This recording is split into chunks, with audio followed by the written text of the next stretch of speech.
Welcome back, everyone, to Ghost in the Cloud, your anime podcast. My name is John. With me is my co-host, Bridget. Hey. We have a special guest this week, Cassandra. She is joining us for our 26th episode on Parasyte. Repeat offender.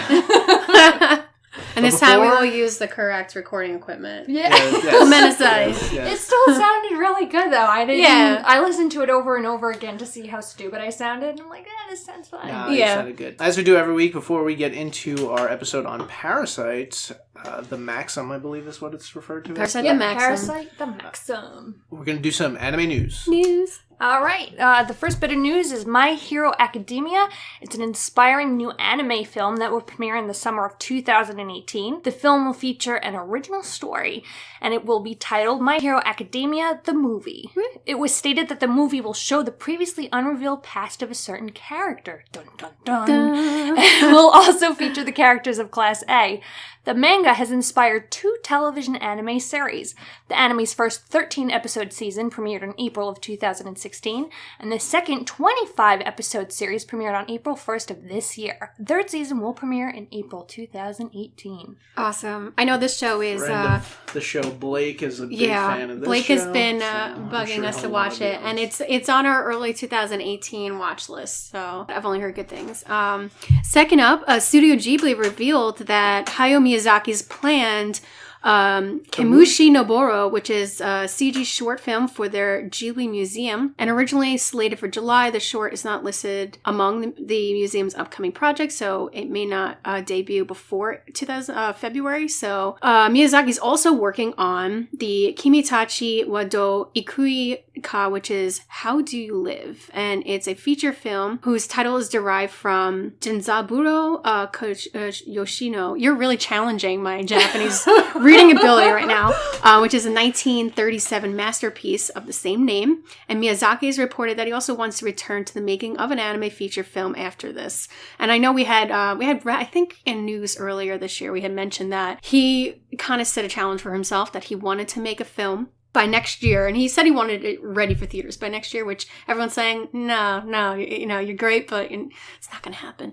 I hope he starts working on it soon, because I can never get too much of Miyazaki's masterpieces. Agreed. Last bit of news, The Hollywood Reporter revealed on Wednesday that Ryan Reynolds will play Detective Pikachu in the live-action Pokemon film. Okay, I'm hearing this for the first time. The film is slated to start excited. production in London mid-January. I love Ryan Reynolds. Toho will distribute the film in Japan, while Universal Pictures distribute the film outside of Japan. Legendary Entertainment acquired the live-action film rights for the Pokemon franchise in July 2016. Previously, Warner Brothers released several of the animated Pokemon films, starting with Pokemon the First Movie in North America back in 1999. I love the original Pokemon, the movie. Yeah, me too. I have DVD versions of it. I watched it this year, and I love that movie. It's so good. It just gets me every time. The theme song is the most, emotional theme song I've ever heard in my life. Every time I hear it, I'm like, I do want to be the very best I can do it. He was actually playing this in the car on the way home last night, singing along. I just, hold on. Ryan Reynolds will play Detective Pikachu. The image in my mind right now, I'm imagining Pikachu dressed up like a detective, voiced by Ryan Reynolds. That's exactly what it's going to be. I am so excited for this. You have no idea. Of, Deadpool dressed as Pikachu. I'm sure in a Pikachu costume. But it's really Deadpool. I wouldn't put it past them to do something. That would be. Oh my god. He's going to have to watch his dirty mouth. Oh my god. For a kid's cartoon character. I'm really excited. It should be interesting. It's going to be fantastic. Okay. So, this week's word of the week very appropriate. Is right and left. So, as we know from the show Parasyte, Migi is the name he gives his parasitic arm. We took over his right hand, yeah. The word for left is Hidari. I just figured we'd throw that together. Alright, so right and left. Migi and Hidari. Spoiler warning, give you a little introduction to the anime. Parasyte is a science fiction horror manga series written and illustrated by Hitoshi Iwaki. That's it. Yep, that's it. The manga has been adapted into 2 live action films in Japan in 2014 and 2015, which we will definitely get to. An anime television series adaptation by Madhouse titled Parasyte The Maxim aired in Japan between October 2014 and March 2015 for a total of 24 episodes. The English dub aired on Adult Swim's Toonami block. between October and April 2015 through 2016. Madhouse really cranks out some amazing anime. Yeah. They That's really very do. I was kind of shocked that it was on Toonami. That said, I also didn't know Toonami came back, because I know there was a few years that Toonami had vanished. Yeah, but you know what? Anime's been really big the last few years, so it makes sense. It's been a giant boom, and Dragon Ball's come out with some new stuff. I can't you know, Naruto was in I think its 80th season or something. Oh my god, I don't even want to touch that. There's so many episodes. Yeah, it's just too much to go over. Tokyo Ghoul too, sorry. Oh yeah, Tokyo Ghoul. I actually found some cool imagery online of the main character from Tokyo Ghoul versus the main character from Parasite. Nice. And it's just like, I can see that. It was really cool art. Well, I was saying while we were watching Parasyte The Maxim, it was my second time watching it, John the first time, and I was like, just think of it as like a cousin of Tokyo Ghoul. It's very similar setting where you have something that takes over your body and it's hidden and not really known to the public. Right. And it's dangerous. And it's just very similar, like dark with some notes of humor, and they're both amazing. So a quick synopsis. Parasite centers on 17-year-old high school student named Shinichi Izumi, who lives with his mother and father in a quiet neighborhood in Tokyo. One night, worm-like creatures begin to appear on Earth, taking over the brains of human hosts. One of these creatures attempts to crawl into Shinichi's ear while he sleeps, but fails, and must enter his body by burrowing into his arm instead. Because Shinichi was able to prevent the creature from traveling further up into his brain, both beings now inhabit the same body and must learn to adapt and work with one another. Soon they begin to encounter more of these creatures who have come to be known as parasites. Dun, dun, dun. So set in Tokyo, Japan. High school. Follow, high school, classic anime Yeah. trope, although Rich has been telling me that some of the other ones she's watching currently delves into older characters, which I'm very interested in getting into. He was saying, a couple weeks ago that his biggest complaint with anime right now is that they're all based on the same age group. Yeah. There's not a lot of diversity there. I just don't think high school students, no matter where they're from, can take on these sort of things. So I feel like it's hard to imagine. Like High School of the Dead type of deal? Yeah. Oh my god, he hasn't seen that yet? Oh, really? And I love that show so much. I think and that's anytime you want to watch it. Yeah, it's a zombie apocalypse kind of show. So I have a really long watch list for January of this year, and I'm really excited, but one of them it takes place with some like 30-year-olds, so just to switch it up. I think it can be hard for adults to relate to, I'm 31, so every time I see like My Hero Academia or Real Life, which was really good, but it took place with high school students, and the main character went from being an adult to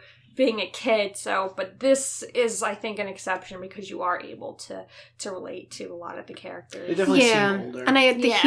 And from what the creator of Parasyte intended it to be high school because of the humor. There's some perverted humor in it, so he chose high school for that reason, and I agree in this case. Although I would think say humor is not the focus of the show. Oh no, it's very serious. It's very rare. I think it's accidental humor. I think it's just subtle undertones of humor, just like in Tokyo Ghoul. It just happens to slip in there, but it's a very serious show. But you know what? And also, like, Migi is learning about people, including how the body works. So it's kind of funny that he gets a kid with like raging hormones as his test subject to, learn about people. So I think that it was appropriate. And I think like with Migi, because he's so dry and unempathetic, but Shinichi's, this extremely sensitive 17-year-old boy. So when Migi says something like outlandish, like, who gives a crap about humans? And then Shinichi's reaction is like, oh my god, how can you? Like, boisterous and loud. It's funny. They make a great combination. Yeah, they make a really good team, despite the fact that it's a little mental.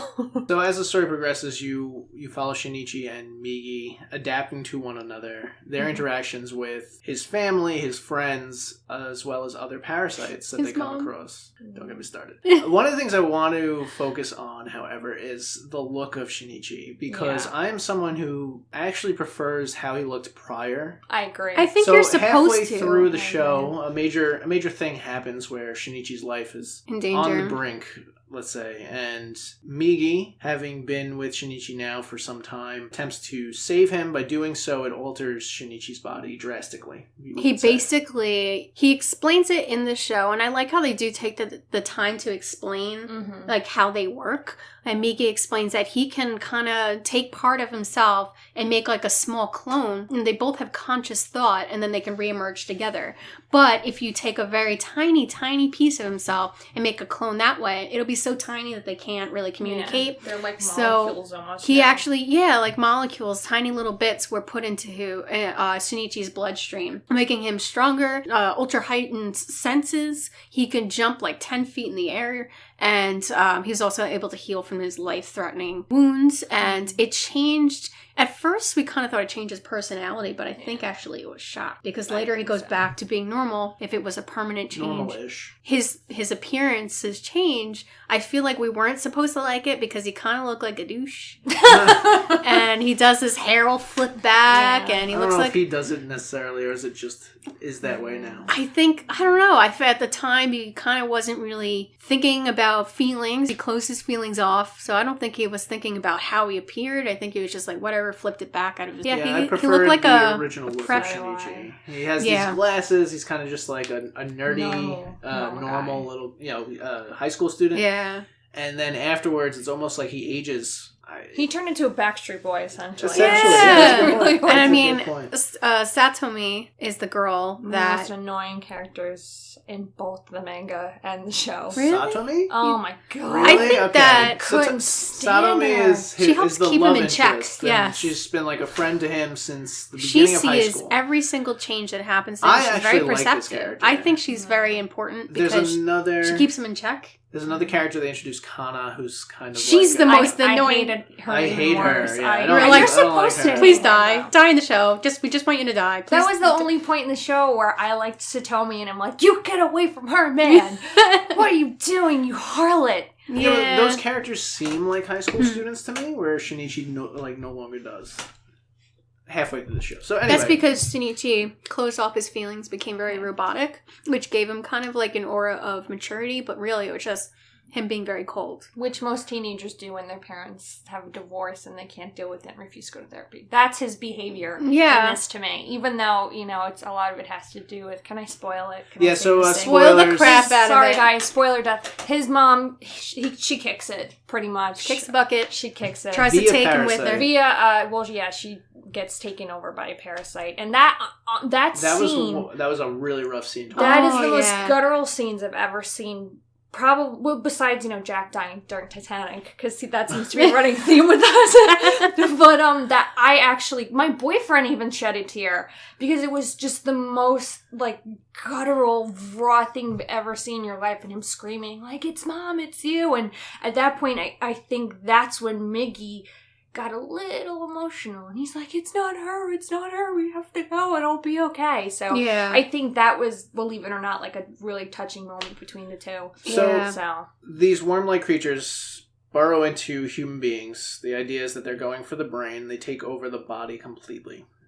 Once they can take the brain, they take over everything. Right. And that's how most of them work. He does run into a few that have missed the mark, so to say. Mm-hmm. And Uda. The dog. The dog is the first one, which ends up trying to attack him, which was really creepy. As far as a horror character, I thought that was a really creepy. It hit so very early on in the story that it was this first encounter. Yeah, so that was really messed up. And the way he flew with his creepy wings. These parasites, to begin with, are incredibly intelligent. And they can learn so fast. Migi's only part of him for, weeks, and he's learned the language. He said he learned the language in a day. He understands how to learn, he knows how to use computers. He knows, the only thing he doesn't understand is sort of the body that he's inhabiting. Yeah, which he's did learning research. as he goes. Or human emotion, really. One of my favorite parts of the whole show is at the very beginning, where Shinichi's on his way to school and he's moping like your typical teenager, so he's not paying attention, and he sees a speeding car and he steps back, and then that little girl steps in front trying to chase a ball. And right as that car is about to hit her, he jumps out with cat-like reflexes, smashes the car with his hand, and then you just see the eye and like that red muscular structure. Yes. At that point, I was like, this show is gonna be bitchin'. It's gonna be so good. Oh, sorry. No, I don't care. It's gonna be. So that's what I thought at that point. I was like, okay, this show's off to. And this is before I read the manga, so I only grabbed the manga afterwards. But I thought that the show would be off to a really good start because of that. Because it was so subtle, and it wasn't like, "Hi, I'm Migi. I'm here." Like out in public, it was just like, "Hey, what's up?" And then he goes away. Yep. So I thought that was really cool. And then he goes back and tries to chop his own hand off. Yes. And then you get that initial, where Mickey's kind of like all wobbly and he kind of looks like Play-Doh that was left out too long. Yeah. So, and he has trouble speaking at first. He's very creepy. I kind of have to compare these parasites too. And I think that's how they compare them in the show. Very intelligent insects. Because they're very reliant on their natural instincts. They don't know where they came from, though we probably assume that they are alien. Mm-hmm. They don't know why they're there. They don't even know how to like create more themselves. They're kind of just stuck with the body that they inhabit. All they know is that when they first land and they first encounter a living thing, go for the head. Right. And then when they take over that head, they want to eat the species that they inhabit, which is why when he first encounters another of Miki's kind, it's a dog eating another dog, which was really grim. And then you have a lot of what do they call them? Mincemeat massacres. Mincemeat murderer. Because so Shinichi's not the only one who's been infected. There have been a variety of other humans and animals that have been. But there's only a bunch of those characters as you go about. There's only bits and pieces that the people left. Yeah. And no one knows what's happening except for the parasites and Shinichi. So I actually thought this show could have been broken down into 3 chapters for the 24 episodes. I felt that there is a scene, they meet a character, Tamara Riko, and she is a parasite. Parasite took over this woman's brain. She's full on parasite, but she's trying to adapt into the human world because she understands sort of how things work. She knows that if she's found out, she's going to be hunted. But she also asks the big question that nobody else cared about. Why are we here? She's more like a scientist. She wants to study humans. And, granted, she still, I'm sure, eats them. I think she, at one point, it looked like she was eating tofu instead of trying humans because she's like, well, we should try something else. Yeah, and she tried to create like an organization with the other parasites. She tried to create structure. She tried to help people blend in. But it was all fueled by this one question, like, why are we here? What are we here for? And what can we do with, our time here? Which was, she was the philosopher of the parasites. In an attempt to answer that question, she finds these other parasites. She mates with one. Attempting to sort of reprocreate their Mr. A. Species, and she finds out that they can't do it. The body they inhabit is human, and because of that, they create humans. Which is what happens. She ends up becoming pregnant. She ends up giving birth to a human baby, and then she claims at first to be just keeping it around as a science experiment, trying to understand how it survives, and she begins to learn feelings and emotion towards this child. Yeah. And she goes out of her way to protect it. I thought, honestly, after the death of Reiko, that the show could have ended. Like, if they didn't have the other bad guys introduced, the show itself, I felt, could have ended because she dies. Right? She hands off the child to Shinichi, and Shinichi, takes the child in. And it's just like, well, this parasite, this creature that I had originally dubbed evil, that has done evil things, just gave its life to protect this human child. She even says that she killed like 28 people and even threatened at one point to eat the child when she was done with it. Yeah. So it's just like, it's a great question of who are the real monsters in this show. Right. And you have to ask that of yourself multiple times.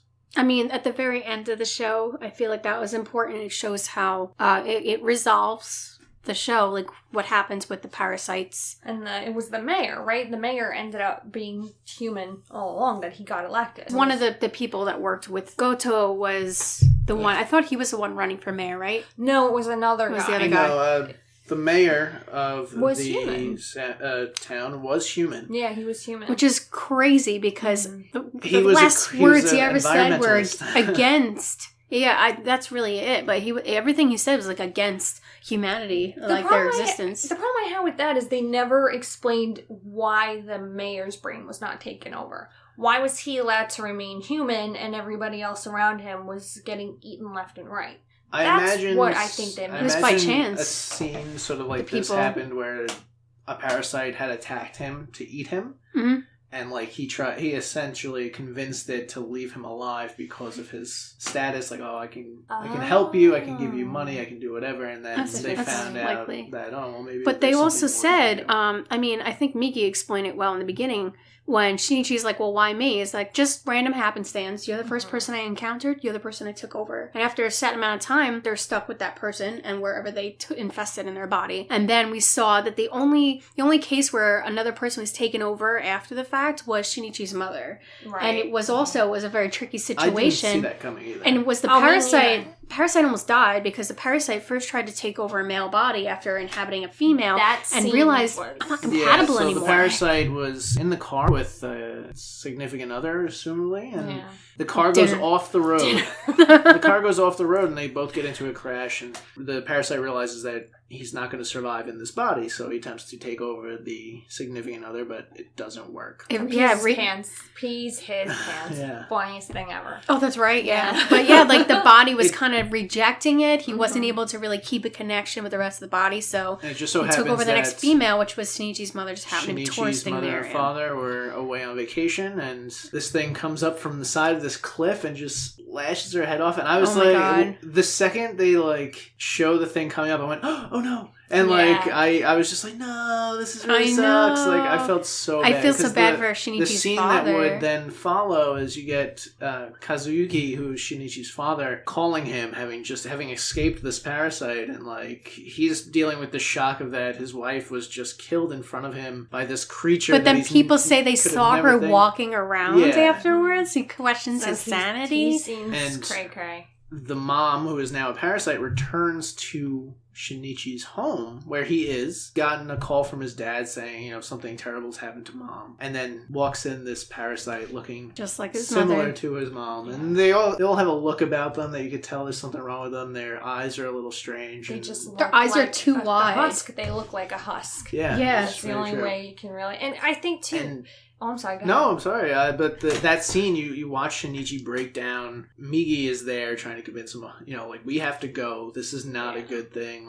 That's not your mom anymore. The parasite ultimately, or almost, kills Shinichi in the process. You know what? It's crazy too, because I think in Shinichi's mind, he's like, why is this happening to me? And it's only happening to me. And in his mind's eyes, he's like, well, this couldn't possibly happen to anybody else. This is so effing crazy. There's just no way. And then he sees it happening to his mother, and realizing that what Migi has been telling him the whole time is that they take over the brain. It's real. And this is really happening. And the moment you see him, spoiler alert, get stabbed through the chest, cough up that blood. Which, I mean, to me, it wasn't overkill, but it was gory in a good way, because it's just kind of showing you just how brutal, this act actually is. And then when he just, completely falls dead, and then his mother leaves, and then, boom, credits. And you're like, what the? Yeah, another episode. Need to watch another one. Thank God I can binge this right now. Otherwise, I'd lose my mind for a week. I mean, that is probably one of the toughest scenes, like you said before, John, to really watch. It was rough. Yeah. And then at that point, Migi attempts to sort of fuse himself permanently with Shinichi's body to save him. Migi does on the fly. I mean, I know he's driven by his own survival, but he's kind of at the point where he's starting to learn what feelings are. Mm-hmm.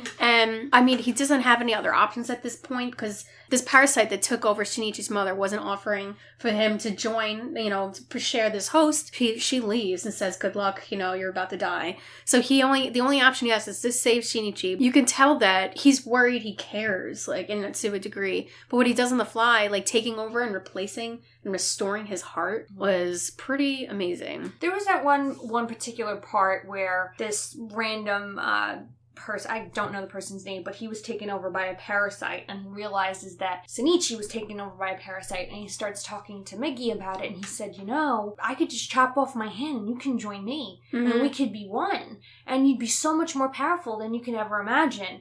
And Migi actually, for a hot minute, thinks about it and goes, should I? Could I? And then doesn't. And I think he makes an excuse to Shinichi about why. He goes, it's not worth it. It's not there's no guarantee that it would work. I don't know if it's going to, I could die, But I think he wants to further protect Shinichi and even sort of becomes attached to the cause that Shinichi is out for. And Migi doesn't often complain about killing the other parasites because, one, he says he doesn't give a crap, but two, he's realizing the more that Shinichi's doing this, the more he's protecting himself and the ones that he loves, and Migi is beginning to care for Shinichi very much. So it's more like Migi's not a part, like Shinichi's not a part of him, he's a part of Shinichi. Yeah. So it kind of like flips the script a little bit. How about when they're starting to see each other in dreams? That's so cool. I loved that. That was pretty awesome. Artistic design of the parasites in both reality and dream sequence was very odd. And it took me a while at first to be like, okay, this is... Well, they're moldable flesh, it's weird. Like even as a concept, but... Yeah, it was hard for me to accept it. A little unsettling, I think, to the eye, but I think they should be. Well, Migi even says in the dream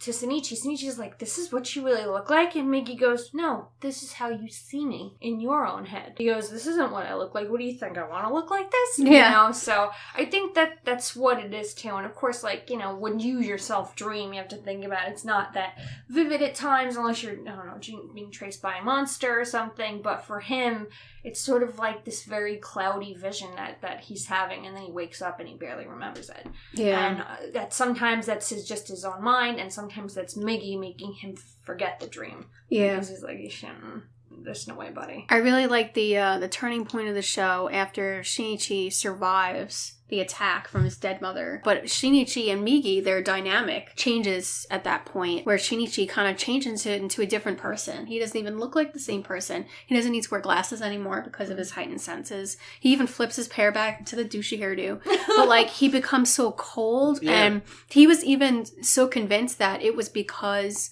of Migi being in his bloodstream. He thought he was becoming alien, and poor Satomi was watching it happen, knowing something was seriously wrong. He would not open up to her because if he did, Migi would kill her. But at that point, he threw out a puppy. That was bad. And he was just like, it's about to die. Who cares? Merry Christmas. Let's move on. Yeah. Let's get some boba tea. He waited till after it died. He's like, well, it's just a ball of flesh. Yeah, it's just a raw flesh. And those words were verbatim Migi's words early in the show. Yeah. And when he realized it after Satomi calls him out on how terrible a person he's become, he's not the same person anymore.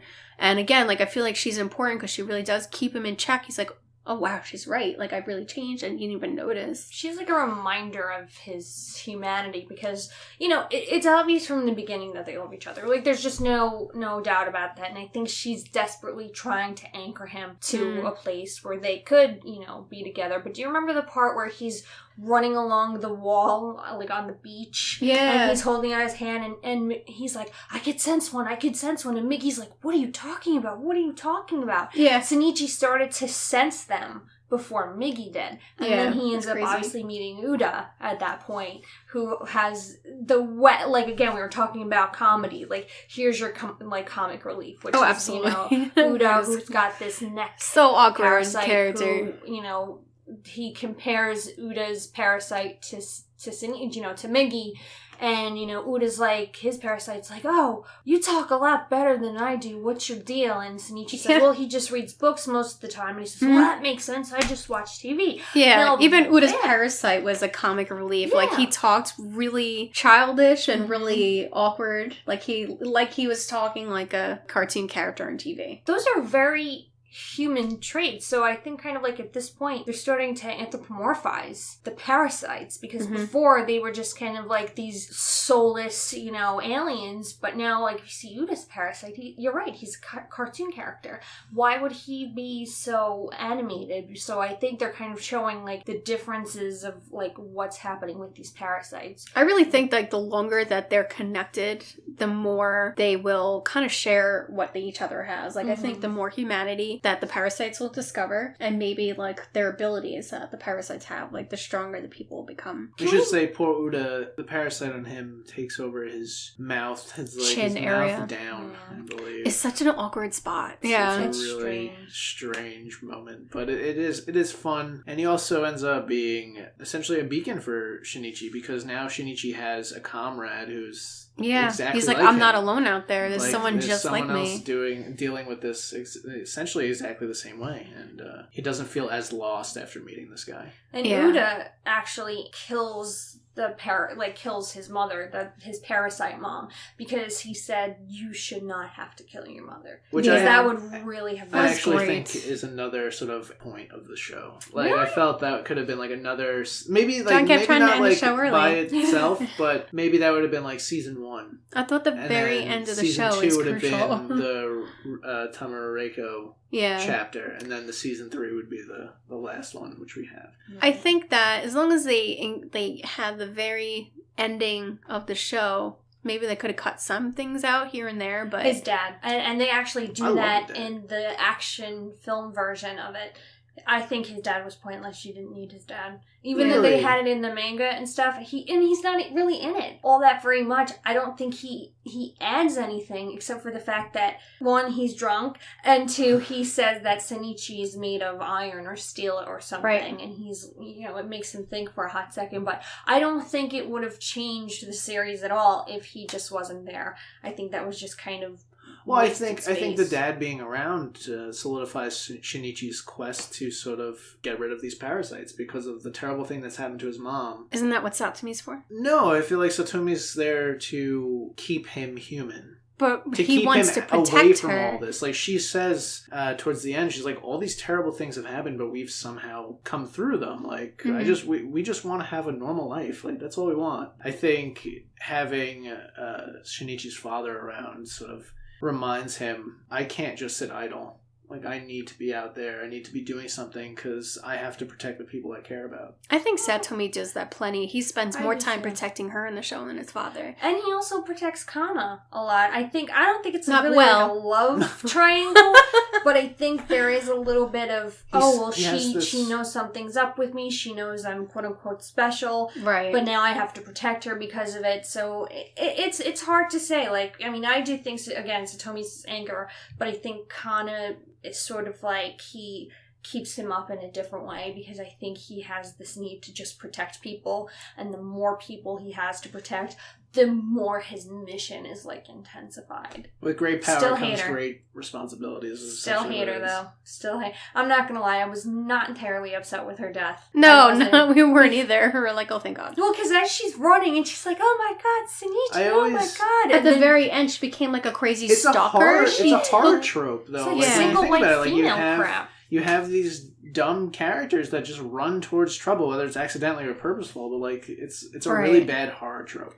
Well, this was actually, this manga was classified as a horror novel. I'm not going to go towards the running car. I'm going to go hide behind the shed with tons of chainsaws. Yes, like that commercial is fantastic. So glad you caught that. Oh, yeah. How many times leading up to Kana's death does Shinichi say, like, let's go hide in the graveyard. Don't look for me. Don't go for people, like, you can sense people like me, meaning the parasites within them. And she's like, don't go near them. Like, stay away from them. Don't come towards me. She convinces herself that she can pick him out of a crowd, but she leaves her cell phone behind and just uses her powers to find him. Worst while taking a hair that she plucked from his head and tying it around her finger like a ring. Well, what a psycho. That's actually a thing in Japan between lovers, to connect them with one another. I know, this is so lame, but it has it here in the mangas. It kind of gives you like a tidbit, like a little tidbit in the beginning of telling you what everything means, like senpai and sensei and chan and all that other good stuff. So it's sort of like a symbol of love, like unrequited love type of deal. Still crazy. It's like a stalker thing. It is. It really is. Unless if it's unrequited and you're still tying their hair to your finger, then it's not a good thing. She had a boyfriend anyway. She had a boyfriend, I guess. Yeah. Sua. And then who was I can't remember the name of the student who killed everybody in the high school. Who the parasite who killed everybody in the high school. He was a parasite that was hired by Reiko to kind of keep an eye on Shinichi. I loved his character. It was so cool. Yeah. Well, because there needed to be that really epic, brutal, gory, horror-filled scene. Because it was coming for a very, very long time. And it just kind of shows a bit of Shinichi's failure, in a sense. Because he knew the guy was bad from the beginning. Yeah. And he's like, I don't like you. Stay away from me. Stay away from Kana. Stay away from Satomi. Or, like, things are gonna get real, buddy. And, you know, one of Satomi's friends, of course, ends up being cornered by him. And she throws what I'm assuming is a bottle of alcohol or paint thinner or what. Yeah. And he turns into a disgusting gelatinous mass of, like, I don't know. It looks like a rubber tennis ball after my dog's had his way with it, you know, so. So when a parasite takes over the body, especially at the head, it's sort of splits open, almost looks like a plant. Yeah, it's like a Venus flytrap. Yes, thank you. It was very creepy. But it can also morph itself into these long strands that could be they could be super thin. They could be made of steel. Like they're incredibly quick. Mm-hmm. It's a very strange but cool concept for an alien creature. They can make them into knives or hammers or whatever it be, and I think that's really cool. Or like in the film, the live action film, Migi actually turns into a key or a lockpick to pick a lock. Cool. So have you guys seen it? No. We are actually going to be doing it shortly because whenever we cover an anime that has a live action, we will shortly after have the live action as an extra episode for our Patreon. It's actually really, really good. There are some issues that I have with it. They did change a bunch of stuff, but overall, compared to the other live-action anime films I've seen, it's by far the best. So wait, there's a live action out there? That's good? Yeah. I am so happy. I can't wait to watch this. I mean, they changed stuff up to kind of like fit the film, but the guy who plays Goto is great. He perfectly fits it. The guy who plays Shinichi, I thought he was fantastic, and one of my favorite parts was the way Shinichi says Migi, because you know how Migi says Shinichi, yes. And then Shinichi says Migi, yeah. But in the film he goes Migi, like every time he says his name, and it's during parts that are like really violent, and I laugh every single time. But overall, it's good. I hate the actress who plays Satomi. She cries through the entire film. But not exactly an accurate presentation of the character, because I feel like Satomi's surprisingly strong-willed character. And she's very well put together until obviously she sees all of her friends get slaughtered in front of her. That's completely understandable. So. That I understand. But I love the part, like, once Shinichi rescues her and he jumps, let's just say, 10 stories out of that building, and then jumps that giant fence, and she's just sitting there going, what the, okay, I guess I'll go to the hospital now, see you later. Like, it's really cool. And that's one of the scenes that I love the best, because he just doesn't give a crap at that point anymore. He wants to tell people. He thinks about telling people. He wants to tell Kana. He wants to tell his father. But I think, I don't know, at that point he's just on a mission, and I think saving her just kind of proved that he would save anybody he loves at all costs, even if it means exposing himself. The government, the human government, has sort of gained knowledge that these things exist. They don't understand them completely, but they know that they're a threat, and they take precautions to take them out. And they realize that Gatao, or Goto, however you pronounce his name, they know that he is a parasite. Mm-hmm. They know that some parasites have come together, they've taken over a part of government, figure out how they're going to live. They introduce characters like Hirama, who is a detective, and Shiro Kuramori, who is a private investigator. Into this, we get the final chapter, and Shinichi is there to essentially bring about the end of these parasites, but you can see the conflict. My main issue with it is, like, you were talking about the government, and you know, there's these government officials and scientists meeting, and they're going over, you know, the body of the high school student that was taken over and killed everybody, and then they start talking about how, oh, it's the hair. You can find out by the hair. But they never explain how they find that out, and not even in their I think they did. Did they? Well, I don't know how, they didn't explain why they chose the hair. Yeah. But the theory behind it made a lot of sense. So the government made a bold decision that they were going to let the public know that there's something wrong, that there's something out there that they can't quite explain, but the way to know if somebody is themselves is to pluck their hair. And they had a brief ensemble with some government officials explaining it before they announced it, that the entire head that's taken over is one organism. It's the parasite. So everything that's connected to it is part of that parasite, including the hair. So if you take a piece off of it, it's going to be, as Migi explained earlier, it's going to be a small microform of himself, a clone it's going to be animated, it's going to have a life of its own. So if you pluck off a hair, the hair is going to move. It's going to be a mini clone of the parasite. But again, they don't... How do they know that? But I guess, like, randomly when they were doing an autopsy, they were just like, look, I don't know, like, maybe he had a straight arm hair or something. Maybe. Exactly, he was dead at that point. So that's the only kind of, the little thing that bothered me about it. But I think right after, I loved when Kana went up and plucked his hair. And even he didn't know whether or not his hair would, squeal and squeak and then die. Right, because on some level, he's not really human anymore. He's not. And he's also unsure of his level of humanity at that point. He thinks that he's just going downhill, and by the end of it, he'll just kind of, again, be a husk like everybody else who's infected by them. Yeah. But again, I think his main concern is, as well as that he would become a science experiment. And Migi constantly tells him, if you reveal yourself, you will be chopped up into little pieces and experimented on. Absolutely. You know? So as we come into this sort of final arc of the show, the humans are making like a bold move to take out all these parasites that are in Tokyo. They put up a good fight. And they developed some pretty interesting technology. Well, not really. It's just like a gigantic X-ray to see who has a brain and... I mean, it was really clever. Doesn't. But you know what? And I think, I don't know, maybe I just kind of got this idea. It was...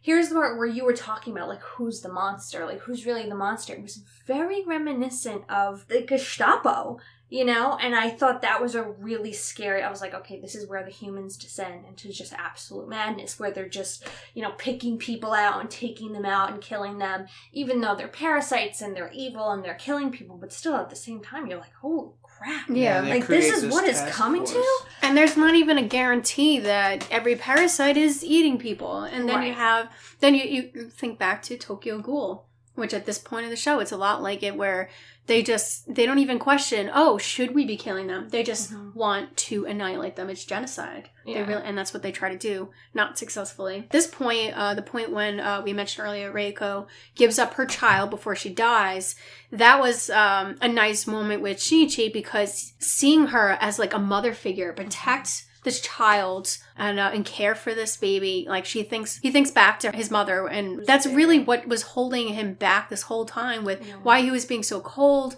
and why he himself became very alien, is because he closed himself off to cope with the fact that she's gone. Yeah. And that's a very human thing to do. That's a coping mechanism that many people have done. He starts to cry, and he thought he lost that ability. He thought he couldn't cry anymore. And that's when Satsumi kind of steps in. She happened to be in the area and witnesses this, and she said, "Welcome back." Yeah. He was himself again, and he was relieved that he's not an alien. He's not turning into a parasite. He's just going through a lot, and he gets his feelings back, and that was a nice wrap up. So I really thought that the first time I watched it, that he was becoming an alien, that he was becoming a parasite. So that was a relief. And then in the very end, I'm glad that they weren't able to annihilate the parasites, even though we witnessed massacres, the mincemeat murders, like so many terrible things because of them. Like the idea of people, really committing genocide, trying to eliminate them without even knowing too much about them other than that one terrible trait is, it's still awful. It doesn't make us any better. I like what Migi says as she's being shot, as, you know, Rico is being shot. He goes, why isn't she regenerating? Mm-hmm. Why isn't she, like, what is she doing? Why is she not coming back? Yeah. And the truth is she cannot handle being a human. And she knows that she cannot give that child what it deserves. So, in a sense, it kind of just proves to Shinichi that, wow, okay, that we can coexist. This can happen. Yeah, and that Reiko learned something that the other parasites didn't. Like, she understood what it was like to love another and to have the compassion. That is something that Migi is still kind of getting a grasp on. But to watch Reiko sacrifice herself for a human child, that was something that was like an eye-opener for him. But he couldn't like quite understand it yet. She was the smartest of all the parasites. Agreed. Can we just talk about the serial killer? What was his name? I was just going to get to that. So Urugami. Oh my god. Urugami is this character they introduced towards the final sort of chapter of the show. He, like Kana, has this ability to sort of just sense parasites. He has like a sixth sense. But unfortunately, he ends up escaping from custody, and he's now back on the streets, and he's this monster serial killer. Like, he's just a regular guy. Yeah. Not a parasite. And not a parasite at all. And like, it brings this question back, like, who are the real monsters? Because you have parasites who just want to live and have even attempted to eat normal human food because they don't want to be killed. And then you have Urugami, who's just this man who thrives on killing people. Do you remember the first scene that you actually meet him, where they're kind of showing the pods coming from the sky of the parasites? Oh my god, and he's stabbing a woman in the chest and licking his lips and cackling at the same time. And it is the creepiest thing. It was very, like, Ted Bundy-ish almost. It's like the Ted Bundy of Japanese anime. There are people who actually are like that. Yeah, and that's scary. And it's interesting that they brought that character kind of into the forefront, where he's with, you know, all of the, I guess you could say, like, the SWAT team or something, and he's saying, kill them, shoot them, and they're listening to him. Yeah. It's like, and then they're like, he's like, oh, sorry, those were humans. And he laughs. Yeah, he's like, oh, you know, my bad. But then when he sees Goto for the first time, he freaks out, and he beelines for the first door he could possibly find. Mm-hmm. And that's like, oh no. Like, the reason behind that is Goto is 4 parasites. Yes. Yeah. That inhabit one body, and he's almost entirely parasite. I think this was kind of fan service. When I say that, I refer to sort of the final showdown between Shinichi and Goto. Like, a big showdown on Epic Bad Guy. It's already after the government has sort of taken their assassination attempts of the parasites through. Goto escapes, and he is just convinced that he has to kill Shinichi. Because he's humanizing the parasites, essentially. This whole sort of epic battle in the woods, far from Tokyo, and it just seemed more like fan service than anything. Like, I don't think it was necessarily needed. For the sake of, like, a nice, epic climax. No, for a climax, sure. Interestingly enough, in the live-action film, and this is where I would have swapped it, in the live-action film, the last battle between Goto and Shinichi takes place in, like, a garbage dump furnace type of deal. So there's flames everywhere, and there's garbage everywhere, and it's just like smoky, and they're sweating, and they're beating the crap out of each other, and I wish that was in the anime. I do. I like the final scene in the anime, but I would have loved it's more circumstance in the anime. Yeah, it's just kind of like, well, I guess there's woods over here and we can hide, but, you know, I liked it better in the film, strangely enough, and even though it has the essential, like, the same ending, it was just so much more epic. The way, I mean, I don't want to ruin it for you guys, the way Goto, you know, kicks it in the film, but, yeah, that's kind of my only tiny little disappointment about the final scene. It would have made more sense if the two characters stay in the city, instead of them both running out and then happen to run into each other in the woods.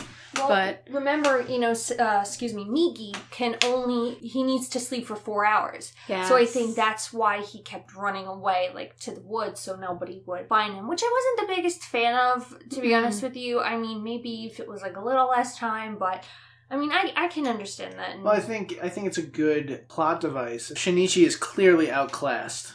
Oh, yeah. By this particular parasite. Now, he's taken on parasites with Migi before, even where there are instances where he himself, just the human side, is helping and has in fact killed parasites. But this parasite is well above what they have faced. And I think the fact that Migi has to sleep is a great plot device to show just that the main character is not perfect as far as strength-wise or speed. You know, like, I always complain when a character seems to be unbeatable. Yeah. Like, I like the fact that Shinichi and Migi both have these weaknesses. Migi has to sleep for 4 hours. Shinichi has essentially these emotional weaknesses that tie him and force him to make these decisions. I know, like, I think for him it's like, as you said, he's kind of got this handicap because he is, you know, younger, he's still exploring himself, but in his brain, like, his biggest concern should be like, why am I getting a boulder in science class, instead of like, why are all of my friends being slaughtered to death? So he's like so back and forth, you know, he wants to be normal, he wants to have a normal life, but he knows that's impossible, and it's so hard to reconcile, especially when you're that young. And I like that about the anime is that they kept his young sort of his young age, rather, like just how a teen. Thank you, that's the word I was looking for. His teenage innocence, you know, because you know, I myself am 31, I'm corrupted, but I was a 17. I was a 17-year-old. We all are here, and I just remember just kind of being like, I didn't know who I was, what I was doing, what I wanted. I mean, I knew that, you know, Toonami was on at midnight and it lasted till 4 o'clock in the morning, and how much Mountain Dew do I have to drink? But this poor kid has to go, okay, I need to find the person who killed my mother. Great character, though. Really well developed. And I love how, so you know how sometimes, it doesn't matter what medium it is, they'll take something and they'll sort of like update it, and then just, it's total crap.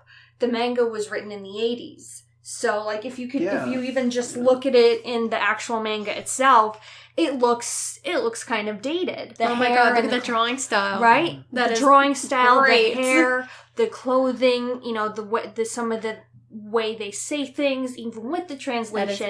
And they updated this to, you know, the 2010s, and they did a remarkable job of it. And I'm happy because it really would have ruined it if they decided to, like, put this in 2120.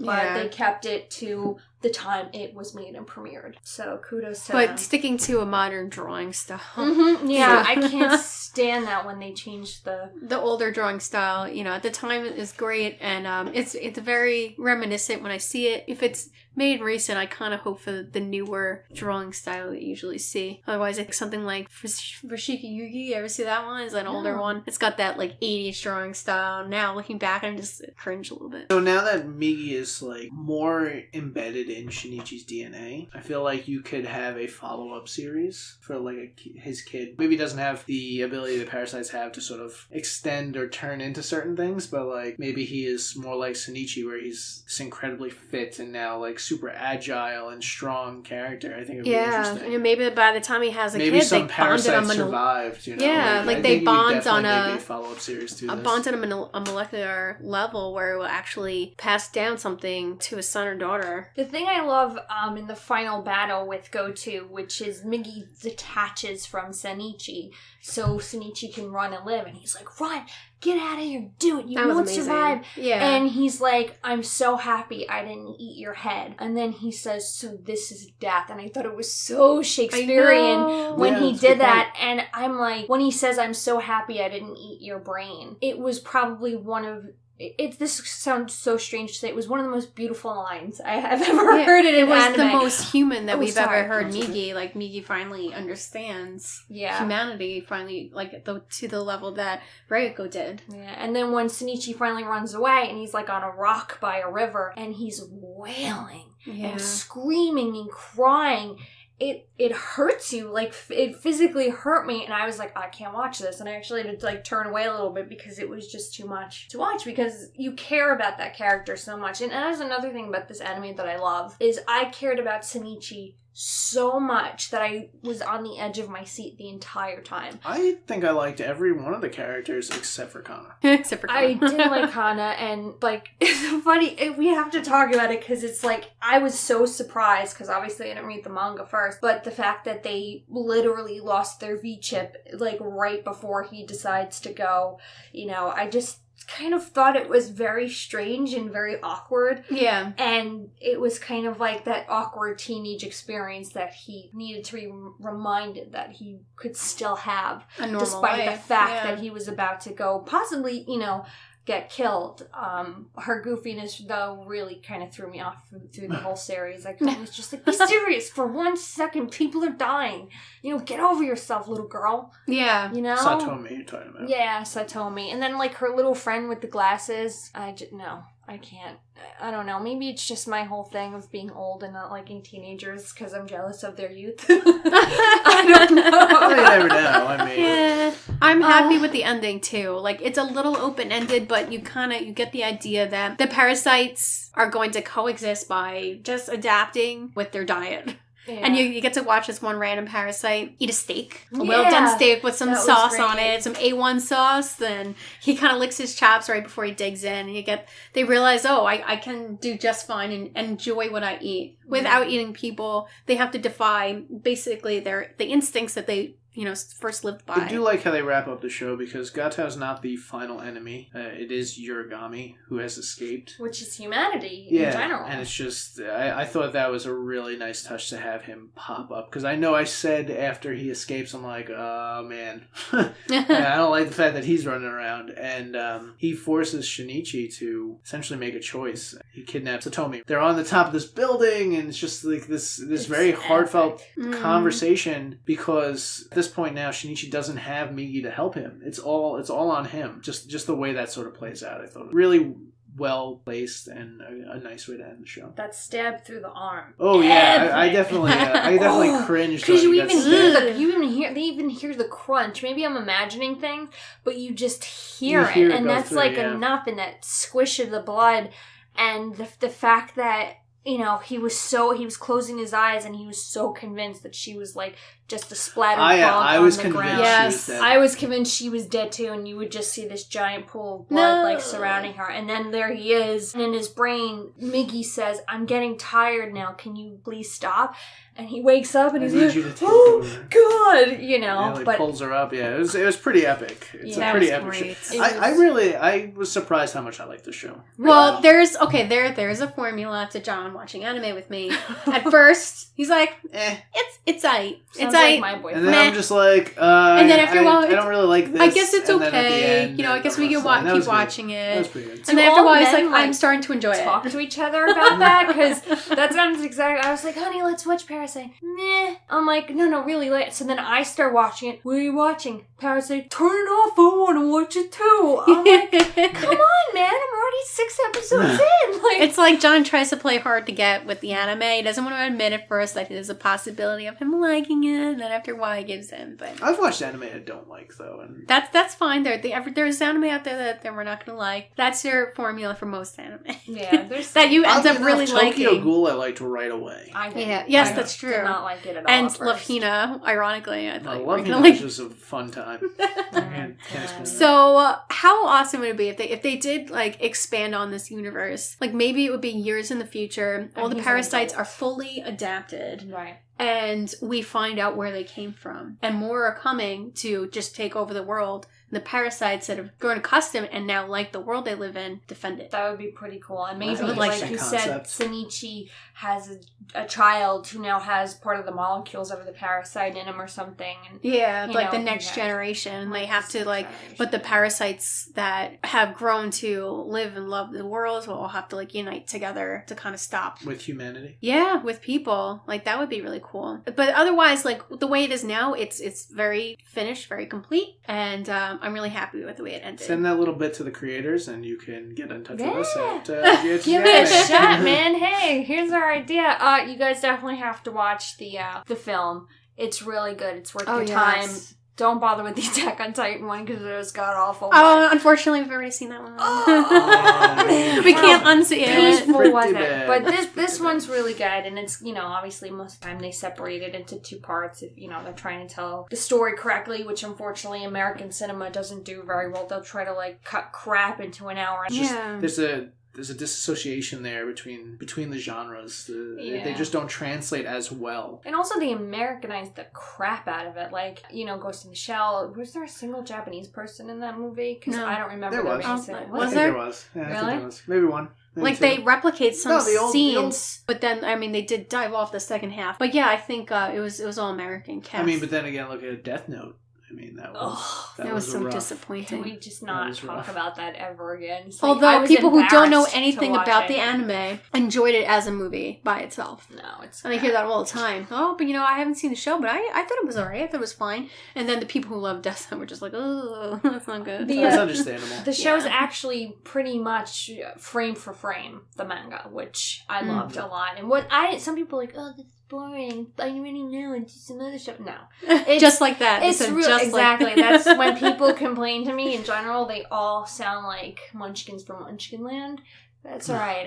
I know some weird people. But I liked that. I kept true to the story. It didn't change anything. And I liked that. And the film did change some stuff. Like, they completely get rid of the dad. But I was glad about that because I thought he was complete garbage. It's true. He didn't contribute much to the show except that... He just drank Shinichi, he still had a family there that he kind of had to still be himself around. Yeah. It wasn't, but otherwise it wasn't too much, not too much there. He actually turned into his own kind of parasite by just drinking and drinking and drinking and drinking and drinking. And Shinichi was forced to hire a maid to clean the house. It's like, why is that necessary? Who gives a crap? Kill somebody. Please, I want to see some blood and gore. Go chop up a parasite, will you? I think they had just the right amount of gore in this show. Throw another rock through the heart of a parasite. Yeah, this show, the gory scenes are spread out. The scene, especially where the mom dies, it's not exactly a gory scene, but it's so heart-wrenching just to watch it happen, especially because after head gets chopped off, it's drawn from her view, and you just see the camera face. The camera sort of change as it's looking up at the husband. Oh man, it was so rough. What about the part where Shinichi kills Mr. A with the leg of the chair, and when he stabs him, the chair is just hollow? The leg chair is hollow. It became like a spout of blood. And I was, in my brain, I'm like, this is really gory, but it was all necessary gore. Yeah, and I love that. Normally, I'm not a big gore person. The Attack on Titan movie, that was just the river of blood. Give me a break. But that was honestly my favorite anime. And he pushed the leg through his body to the other side to stop the spout of blood.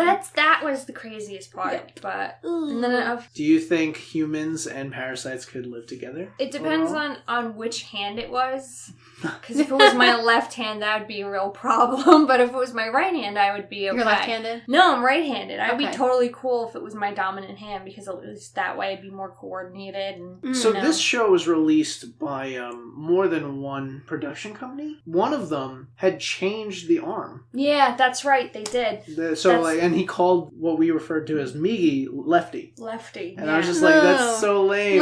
I think it's some kind of J-pop something or other. I read somewhere it's called J-pop, where they just kind of switch things, which I think is bizarre. What are you doing? Seriously. There's some parts of Japanese pop culture and subculture that I just don't understand, J-dolls, where it's these young girls who just sing around at clubs and all of these middle-aged men follow them and pay for their careers. Yeah, that's creepy. There's, the vending machines with underwear. Oh, yes. I've heard about those. I can't. Oh, they have a vending machine for everything. There's a mayonnaise restaurant. There's a restaurant where everything is served in, little toilets. Oh, yes. Yeah, this is why I have to go to Japan, because clearly. My whole life is Who doesn't want to eat out of a toilet? I would totally. I would go to the mayonnaise restaurant and order everything on the menu. Oh my god, it's so gross. Well, I'm not a Miracle Whip person, so. It's definitely a culture shock, some of the things. And speaking of culture shock, next week we're actually going to have a Christmas special, and we're going to be comparing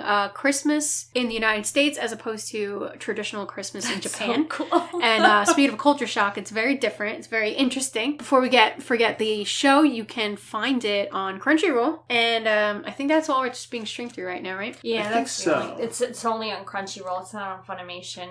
Thank you, Crunchyroll. You can also buy the DVDs. It was really good. Cool it's a recommended one. Sure. This is a big show. If you guys really want to get into anime and kind of find your groove, I would watch this first. Yeah, especially if you like horror. And you know what? Something we didn't mention. I love the intro and outro music. Yes. And the outro music is like, I was saying to Bridget, I was just like, this almost sounds like a pop song. Yeah. But it's like a holiday pop song that you'd hear every year. You know? And I was just like, yeah, it's the so ending soothing. song it's was such like a strange, a 90s pop song. It's such a strange, the Backstreet Boys like, covered it in Japan. Contradiction to what the show is trying to.